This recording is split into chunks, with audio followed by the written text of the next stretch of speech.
Alright, this is DC with the People News one more time, okay? This video is without prejudice and or without recourse, okay? I'm going to stand arm length from this because I don't have enough knowledge to really fully understand what they're saying or doing here. Now, that being said, y'all, look at it this way. Everything you sign for the government is for the government's benefit. Never for you. And look at it another way. Every single thing you sign has been filled out by lawyers. Your lawmaker, they just pass things through, but who created the law? The attorneys did. And how does that benefit you? It don't. Somehow or another, it benefits the lawyer, the judges, and somewhat to state, but it really never benefits you. Okay? They got to make money, y'all. Everything's tied to money. So if you break a particular deal, then there's a fine attached to every single law, right? So how can that law really benefit you? It acts like it does. Like don't run across the street. Okay, well, that law sounds good, but to the end, it says $400 ticket. Well, if your parents taught you right, don't run in the middle of the street with a running car. You know, there's certain things, just common sense knowledge, but it has to have that fine at the end, right? They have to have a law to be able to fine you. So it never benefits you. You're giving consent. And your lawmakers is going by the words of an attorney. Oh, okay, well, this sounds good. Let's put it in law. Plank, plank, plank. There you go. Violation of your rights. Thank you, lawmakers, by not paying attention. Oh, let's see here. That should do. All right, so we're going to continue on. The last video was pertaining to CPS, and this one will rightfully pertain to CPS too. We may be drawing some confusion as to why we're in the Fair Debt Collection Practices Act. I'm using this to show or illustrate to you that without the prior consent of the consumer given directly to a debt collector or the express permission of a court of competent jurisdiction, the debt collector may not communicate with a consumer in connection with the collection of any debt. Okay, the importance of this, okay, is to show you that even in commerce, they need your express written motherfucking consent, and if they don't have it, ladies and gentlemen, they screwed the motherfucking pooch, and they're liable for damages. Now, again, I told you that this is going to pertain to the CPS. We just kind of went through authentication process of a document. What it means to authenticate a document is to adopt a record, to perfect title, to become the holder in due course, to be able to argue through title instead of against title, and to put you in a position of having proper standing in a court, okay? To add emphasis to the last video I just did, I want to point out one of my good friends in Maine who's a truck driver, lost his CDL over child support. He was in contact with me. He said, Derek, I just want to share with you some knowledge that I gained on the side of the road with a state trooper who is actually the trainer for the entire division of state troopers in Maine. Maine is not that big of a state. And in doing so, he got pulled over. He couldn't find anybody to carry the load. It's like $30,000 he could gain. And he wasn't going to let it slip away. So he jumped in the truck. He did what any honorable man would do. He fueled up the truck. He's going to go from point A to point B, deliver the goods, receive the check so he could feed his family, which was great. In the process of doing so, he was pulled over by this state trooper, again, who happened to be the lead instructor for all state troopers in the state of Maine. The first thing he did when he got pulled over is the state trooper said, "Need your license, registration, proof of insurance, and logbook, along with your CDL, please." The man knew that he didn't have any of these. He had some of these items, such as insurance. He had his logbooks, He had some of the things required of him or requested of him, but he knew that he did not have a valid CDL and that there might be a bit of a problem with that. So immediately he says, well, I'll tell you what, I don't have a CDL, but I do have my assume business name. And if you wish to do business with me, I would like you to produce your assume business certificate as well. And the state trooper, taken back by this man's position, immediately received from this man his assumed business name certificate and went back to his squad car. When he came back, he was a little awestruck that this man had handed him an assumed business certificate. And the man had told the state trooper, I know that you're engaged in commerce, and beings that it may, that you're engaged in commerce as well. I need your assumed business certificate, which you are required by law to have since you're engaged in commerce on the freeways, highways, byways, and passages of the American people. The state trooper did what nobody else would rightfully believe, okay? He came back to the 18-wheeler and he looked at the man and said, you're absolutely 100% correct. In fact, I'm the instructor for the state of Maine for all state troopers, and we instruct each and every one of them to go get an assumed business name as it's required by law, and most of my students never do go out and get the assumed business name. And he says, and with that said, I do not have one of my own, and because of that, you are free to go, sir. And he asked this gentleman where he gained the acquired knowledge of having the assumed business name. He said, I've been studying law for quite some time. I was forced to go down this path, and when I realized that I had to have an assumed business name in order to engage in commerce, I went to Minnesota Secretary of State website, and I got and acquired the assumed business name, and that is the certificate you're holding in your hand currently. He said, sir, you're absolutely 100% correct. I'm here to tell you that I do not have mine. I know that I am supposed to have one, and because of that, you are free to go. Have a good day, sir. He didn't write him up for not having a CDL. He didn't pull him out of the truck. He didn't go into any other details about what the man was doing on the highway without a CDL, driving a 70,000-pound truck, obviously that requires a CDL. And he just said, sir, you are free to go. Anyway, that man conveyed that story to me. It was so powerful, carried such a poignant point that this state trooper is in fact a licensed instructor for Maine for the entirety of the state patrol, and he admitted knowingly, willingly, and intentionally that he knew that he was to have one. He instructs state troopers to go get theirs, and he himself was not compliant with the law, and as such, the man was free to go about his journey. Now, again, we're going to be talking about CPS. I know what you're thinking. Why are we talking about the Fair Debt Collection Practices Act, Title 15, USC 1692C, or Section 805 in the Fair Trade Commission Code, okay? And what I want to point out to you is consent. They need prior consent. If they need prior consent in commerce, they need prior consent in the private, period. Okay? Consumer means the natural person, which of course is the highest status that you can have, legally speaking, for your juristic person. Okay? So, what does this have to do with CPS? Where did they get their consent to govern over you, take your offspring, come into your house unannounced, without your express written consent prior to it, okay? Let's go into Title 15, 1692D, harassment and abuse.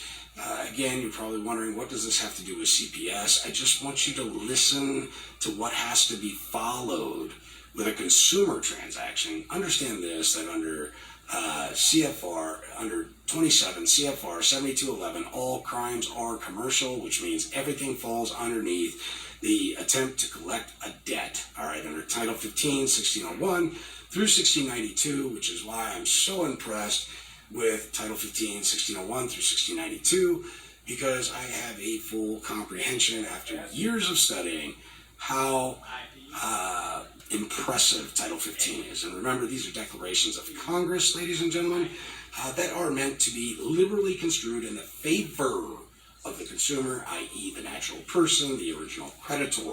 Right? If we look at the birth of an offspring, you made a deposit as a creditor, as a grantor into a trustee. The trustee was charged with the duty of handling the security for 9 months in the womb.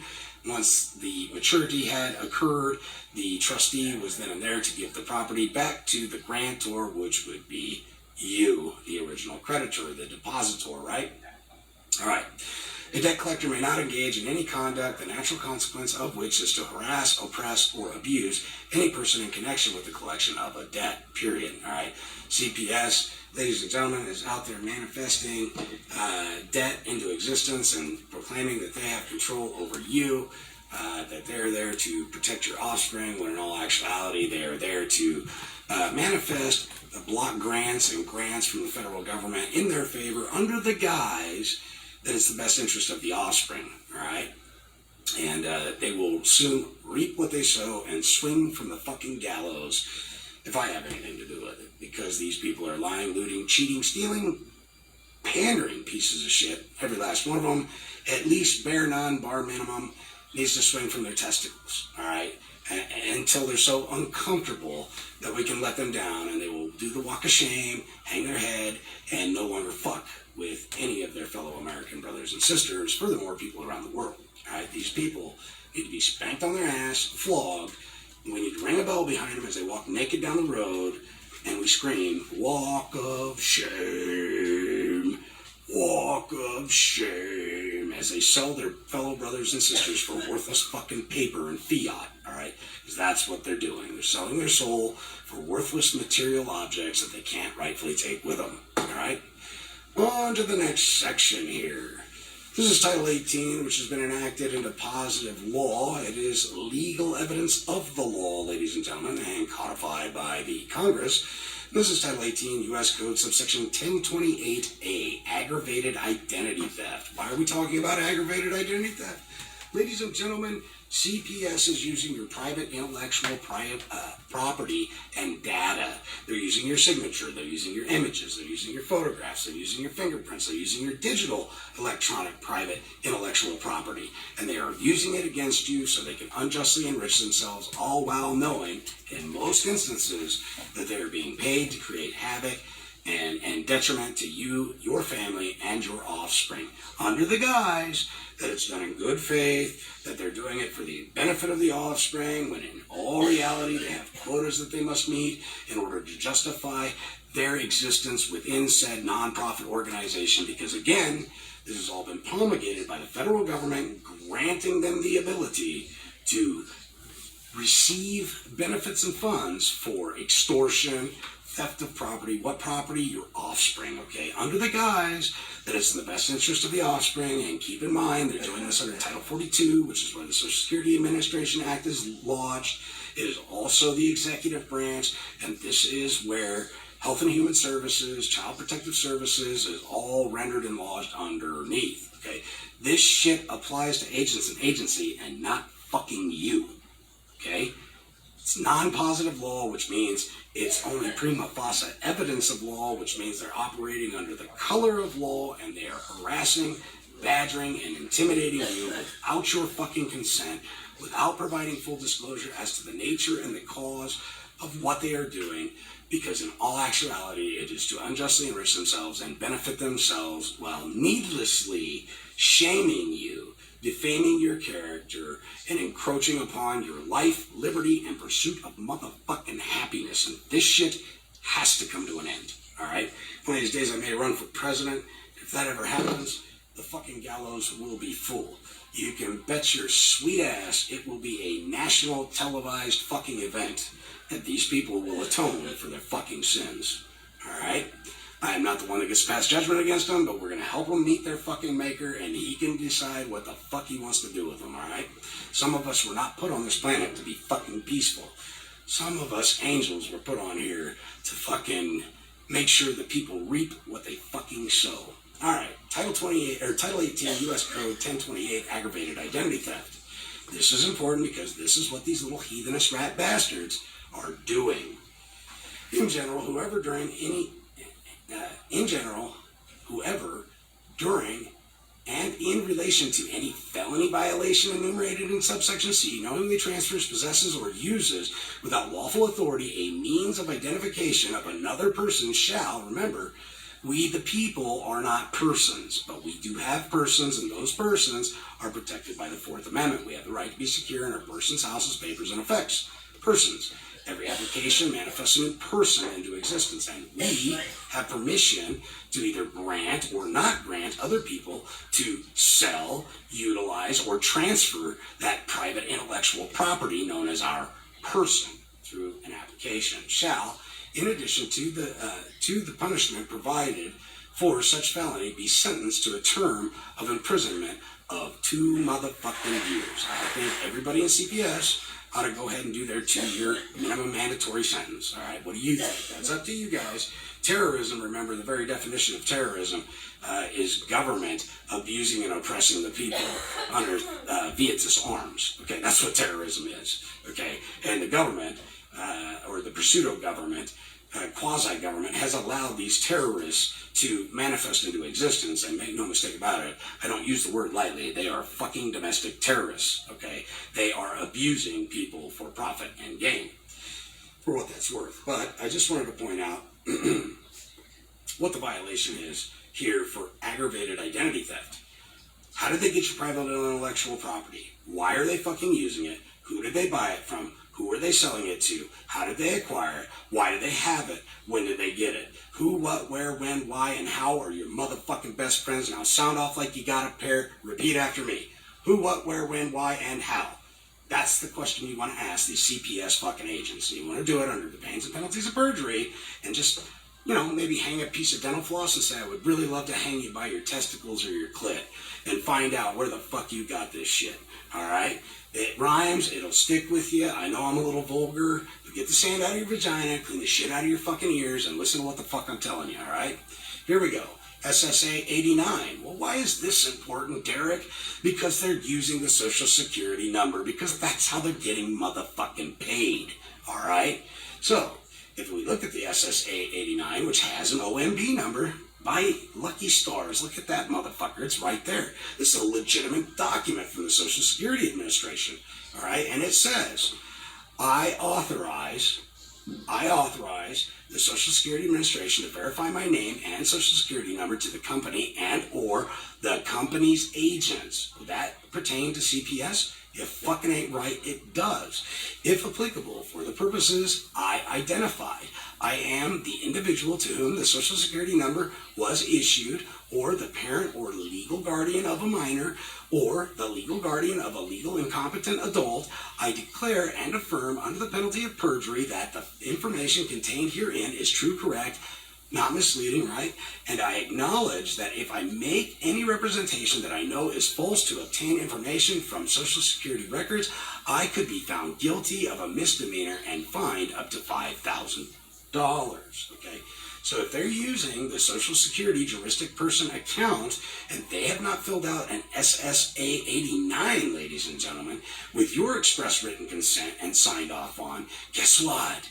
They're engaged in identity theft. They're utilizing your trust account, ladies and gentlemen, and they're in big fucking trouble for it. And it's a $5,000 fucking fine. It's a $5,000 fee for them to even use your private intellectual property known as the Social Security Administration account for your juristic person. They must comply with this shit. So CPS, guess what? You get hit with an SSA 89. Now, again, the CPS, Child Protective Services, is lodged under Title 42, which is not enacted any positive law. It's non-positive law, so it's prima facie evidence of law, ladies and gentlemen.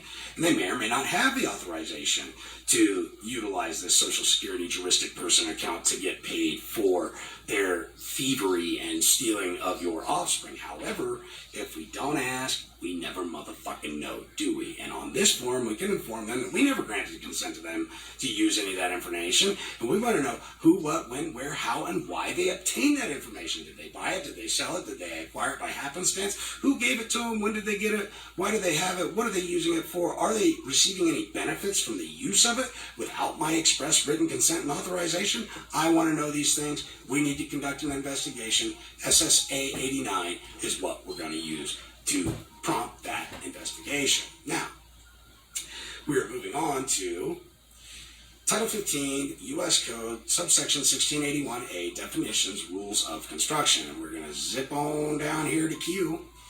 All right. Q3, identity theft. The term identity theft means a fraud committed using the identity information of another person, subject to such further determination as the Bureau may prescribe by regulations. Now, again, I know what you're thinking. Why the fuck are we in Title 15, looking at consumer transactions and all this? This is where I found identity theft being really defined, okay?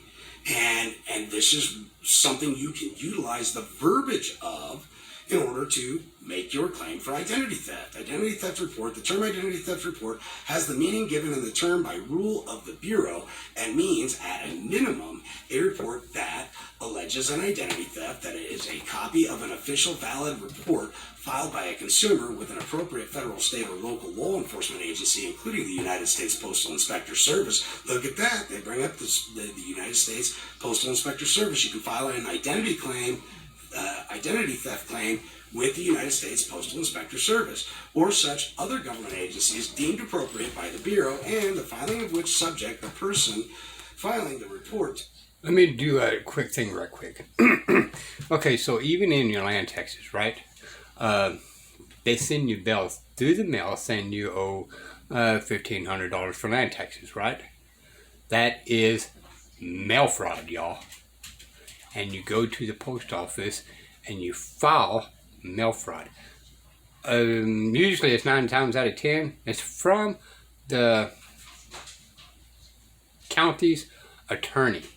So not only that you file mail fraud against that attorney, you also file a complaint at the bar on that attorney. And then on the second one, if it does it again, then you file on the whole branch of that attorney that attorney's working for. And you file a complaint on that. Now, since it is mail fraud, I would say also a criminal complaint, and then throw it into, most people don't know how to do this, y'all, but you can actually file a criminal complaint, send it to the prosecutor, and say, hey, hand this to the grand jury, okay? And then say, and then hand this letter to the grand jury and tell the grand jury to let me know they received this. If they have not notified me they received this, I am going to file a complaint, bar grievance on you, and a criminal complaint on you, and I'm going to find another prosecutor to proceed forward on you, Mr. Prosecutor. Since they hadn't hidden the grand jury, which they are not allowed to do. We are allowed to go and put our claims, our complaints, in with the grand jury ourselves. These attorneys don't have all these powers, people. We did not have bar unions until in a little bit later in the 18th century, and New Mexico was the last one. What did we do before there was bar unions? What did we do before there was attorneys? We had remedies on our own. We was allowed to go to the grand jury and file and all this kind of stuff on our behalf, because we had first-hand knowledge, people. Quit listening to these attorneys, how they actually have all these magical powers. I mean, sit and think about it. Do your research. What year did the bars come up with in the United States? It'll tell you. Which one was the first one? Which one was the last one? Research it. Okay? Don't take my word for it, because I'm hearsay on here, y'all. You need factual evidence on your behalf. But the question is, what did we do before they showed up? Sit and think about that. In only 50 years, the grand jury was hidden from us. Why is that? Tyranny begins behind closed doors, people. Tyranny begins behind closed doors. prosecutors also allowed to lie to the grand jury. Just think about that. If they're allowed to lie to the grand jury, how many innocent people has actually been sentenced due to false allegations against the man or woman that was involved in the grand jury indictment? Just saying. We need to step out of the box and quit letting these people delude us into a box where we can't think outside of it. We got to think outside the box. Okay, I'm done ranting raving. Don't get me started, fucking attorneys. The criminal penalties relating to the filing of false information, if in fact the information is reported, is false. Okay, now we're going to move on because we're talking about identity theft here. Why is this so important? Because you have the right of privacy, and people in the 21st century have lost the sight of the value of privacy. The Fourth Amendment is very clear. It's written in language that is not vague and ambiguous. A fucking third grader, for fuck's sake, can understand this shit. The right of the people to be secure. Look at that. The people to be secure in what? They're motherfucking persons. Holy fuck. It's right there in black and white. We're distinguishing the difference between the people and persons. And the person is a juristic person. A new person is created in every application that you use in commerce. That is a new juristic person, ladies and gentlemen. Houses, papers, and effects against unreasonable searches and seizures, which means that if they have this information, this private, intellectual, superior information, and you did not grant them written consent to have it, where do they get it? How do they have it? Why do they have it? When did they obtain it? Who did they get it from? How much did they pay for it? Who, what, when, where, how, and why are your questions in discovery that need to be asked, okay? And they need to answer, period. They're in big fucking trouble is what I'm trying to point out, because why? The people have a right to be secure in their motherfucking persons. Damn, okay? Against what? Unreasonable searches and seizures, which would constitute what? An invasion of fucking privacy. Shall not be violated. Oh, shall not be violated, which means the word shall means may or may not. It's only if you're intuitive and inquisitive enough to understand that when somebody does this, you take affirmative action. So it's the whole thing about freedom is, are you accountable? Are you accountable? Are you liable? Which means we know that they are liable, so can you recognize their ability to lie, right? And if you're accountable and you recognize that they're liable and they're able to lie, then what do we have to do? We must be, so it's accountable, liability, we must be able to respond. We must have the ability to respond, right? So it's responsibility, liability, and accountability. These are all the things that freedom requires, okay? So if I'm accountable or able to account, or I have the ability to account for their liability or their ability to lie, then I have a duty to make a response or create a report. So in this whole game, I have 3 duties. Make an observation, create a record, and fucking report it. How fucking easy does that get, right? Shall not be violated, which means they may or may not violate it, they may or may not get caught. It's all about whether or not you're accountable, liable, and responsible, okay? And no warrant shall issue but upon probable cause, supported by oath or affirmation. This is important. Okay, we need to be able to verify what they're saying. CPS never verifies a motherfucking thing. And that's why I've been saying in my press videos. Okay, y'all? The warrant is for us to verify what is written in there, that way we can watch them. Which color or dresser drawers does that warrant specifically say they can search in? And it's not whole house. They're not allowed to do that. Again, what we're talking about, lying, scandering, piece of shit attorneys making up these vague deals that they're allowed to do all these things. No knock warrant. Bullshit, y'all. You're allowed to see that fucking warrant. They're not allowed to come over here, break into my house and take a chance of bang bang from me, and then I'm going to be going to prison over them breaking in my house. No knock warrant is 100% unconstitutional, federal and state, regardless what either one of them says. It is 100% unconstitutional.